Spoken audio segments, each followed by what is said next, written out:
Kagulat World. Handa na ba kayo para sa isang volcanic eruption sa Tennis World? Isang confirmed live update ang Yamanig sa Desierto. Ang ating Pinay tennis sensation na si Alex Ala at ang kanyang partner na si Iva Jovic ay sasagupa sa powerhouse duo ni Jelena Ostapenko at Hailey Baptiste sa Women's Doubles Round of 32 ng BNP Paribas Open. Markahan ang inyong mga kalendaryo. Simula na ito sa 3 a.m. ngayong Biyernes, March 6. Bakit ito tinatawag na gulat ng mundo? Dahil ito ay isang klasikong tapat ng young guns versus experienced giants. Si Alex sa singles number 32, doubles number 105 at Eva number 18 ay bibitbit ng combined youth energy laban sa isang two-time Grand Slam doubles champion na si Ostapenko. Habang ang Latvian-American wildcards ay sandatahan ng karanasan at dambuhalang trope, ang Philippines-USA duo naman ay punong-puno ng momentum mula sa kanilang matatag na 2026 YTD records. Ito ba ang nuclear hype na magpapabagsak sa mga veterano? Mananatili ba ang dominance ng mga slam champions o masasaksihan natin ang isang Pinoy-American explosion na magiging viral sensation? Fans are exploding with chills at ang buong Pilipinas ay gising para sa madaling araw na tapatang ito. Buong doubles world ang ginulat ng ianunsyo ang tapatan sa round of 32. Si Alexandra Ala at Iva Jovic ay hindi lang basta wildcard entry, sila ang kinakatawan ng next-gen takeover. Isipin nyo, ang isang Pinay star at isang American prodigy, magkakampi para itumba ang isang Latvian legend na si Jelena Ostapenko. Ang hype ay parang lindol na nararamdaman sa bawat sulok ng Indian Wells at ang mga fans ay thrilled sa potential upset na ito na siguradong magiging viral. Pero sa likod ng kinang ng matchup na ito, may matinding drama na pinagdaanan si Alex. Dumating siya rito bit-bit ang mga heartbreaks. Yung lopsided loss niya kay Goff sa Dubai na nag-question sa kanyang big stage grit at consistency. Marami ang nagduda.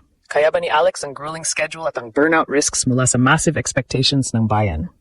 Pagdating sa stats, kitang-kita ang clash. Ang Ila Jovic duo ay fresh pero potent. Si Alex ay may 10-6 YTD singles record, habang si Jovic ay may 14-5 YTD sariwa mula sa Guadalajara title. Sa kabilang banda, si Ostapenko ay isang doubles beast. Ranked number 12 na may 11-2 record ngayong taon at Brisbane title. Mayroon siyang 12 WTA doubles titles kabilang ang US Open 2024 at 2 slams. Si Baptiste naman, bagamat limited ang double success, ay may matinding all-court game. Magkaiba ang kanilang estilo. Ang edge ni na Alex at Eva ay ang kanilang lefty-righty combination. Ang lefty spin at aggressive baseline play ni Alex ay perpektong complement sa right-handed power at bilis ni Jovic. Ang kanilang agility ay sadyang idinisenyo para sa extended rallies sa hard courts. Samantala, si Ostapenko ay kilala sa kanyang booming serves at two-handed versatility. Ngunit ang kanyang kahinaan? Ang kanyang pagiging inconsistent at mga recent loss streaks na nagpapakita ng mental slumps. Habang si Alex ay nagtatayo ng legacy kasama si Jovic ang kanilang second team up matapos ang 2025 success, ang national pressure ay nagsisilbing double-edged sword. Nagbibigay ng goosebumps ang cheers ng Pinoy pero nagdadala rin ito ng tour isolation.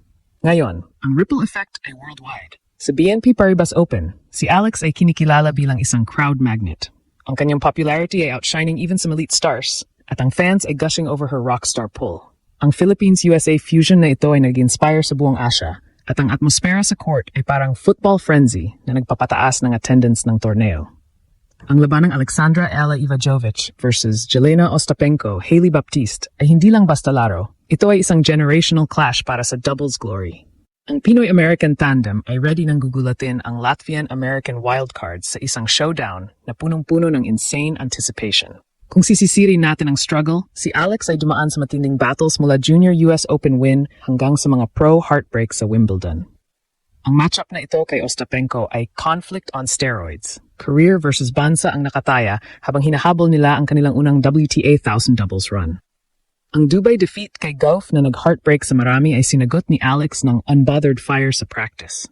Sa usapang earnings at trophy, lamang ang mga vets. Pero sa court, ang youth synergy ni na Alex at Eva ang kanilang alas. Ang lefty angles ni Alex na nag-outsmart sa power players ay sasabayan ng speed ni Jovic na kayang gawing offense ang bawat defense. Ang kanilang maturity sa pressure points ay napatunayan na sa kanilang nakaraang partnerships. Sa bigger picture, ang Ila Jovic tandem ay yanig ang WTA. Sila ay nagsisilbing inspirasyon sa mga young duos worldwide. Ang kanilang Philippines-USA Alliance ay nagbibigay ng bagong kulay sa sport at ang mga reactions ay puno ng goosebumps mula sa mga atmospheres na parang global fiesta. Marami ang naniniwala na ang popularity ni Alex ay binaboost ang diversity ng tennis. Dito sa puso ng laban, si Alex ang spark ng pag-asa. Mula sa singles upsets tungo sa pagiging doubles threat, muli niyang pinapaniwala ang nasyon sa ating Grand Slam aspirations. Ang fan wave ay isang call to arms, pride sa kanyang unbothered grind at pag-asa na maulit ang magic ng kanilang 2025 partnership. Narito ang ating fearless forecast. Iela Jovic wins. Bakit?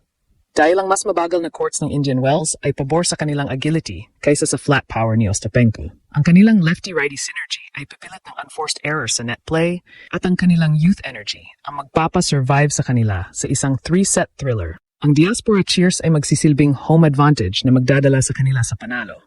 Ang kanilang maturity sa key moments ang tatapos sa upset, turning USA shock into Pinoy legacy. Will they claim the win and give us the ultimate gulat? Bayan, handa na ba kayong umungal sa tuwa? Ano ang prediction nyo? Magiging doubles champions ba ang ating pambato? Sa huli, ang tapatang Iela Jovic versus Ostapenko Baptiste sa Indian Wells ay isang patunay na ang kabataan at puso ay kayang makipagsabayan sa karanasan. Ang laban na ito ay higit pa sa round of 32. Ito ay simbolo ng pagbangon ni Alex mula sa mga heartbreaks tungo sa pagbuo ng isang maningning na legasya sa doubles. Sa bawat palo ni na Alex at Eva, bitbit nila ang pangarap ng dalawang nasyon na nagkakaisa sa ilalim ng Philippines-USA Alliance. Naniniwala ang buong Pilipinas na ang kanilang lefty-righty synergy at youthful fire ang susi para tuluyang gulantangin ang mga giants ng WTA. Ito na ang pagkakataon ni Alex na i-transform ang pressure tungo sa isang tagumpay na yayanig sa mundo. Kaya naman, bayan, gising sa 3 a.m. at mag-ingay para sa ating pambato. Ang gulat na ito ay para sa ating lahat. Handa na para sa isang nuclear explosion sa tennis world. Ang ating Pinay sensation na si Alexandra Ayala ay nakatakdang sumabak sa isang matinding tapatan sa BNP Paribas Open, ang tinaguriang 5th Grand Slam. Sa singles, si Alex, na seeded number 32, ay nasa isang potential collision course laban sa world number 4 na si Coco Gauff. Ito ay isang inaabangang revenge match matapos ang kanyang pagkatalo sa Dubai. Marami ang naniniwala na ang mas mabagal na courts ng Indian Wells at ang kanyang lefty spin ang magiging susi para gulantangin ang American Queen. Hindi lang sa singles titigil ang gulat dahil sa doubles, makakasama ni Alex ang American star na si Eva Jovic. Sasagupa sila sa veteran duo ni Jelena Ostapenko at Hailey Baptiste ngayong March 6, 3 a.m. Sa kabila ng mga nakaraang heartbreaks at grueling schedule, ang Philippines-USA fusion na ito ay bitbit ang youth energy para itumba ang mga dambuhalang trophy ng mga Grand Slam champions. Mula sa Diaspora Cheers na nagbibigay ng goosebumps hanggang sa global buzz, si Alex ang nagsisilbing rally cry ng nasyon. Ito na ang pagkakataon para sa isang Pinoy pride legacy na yayanig sa buong mundo.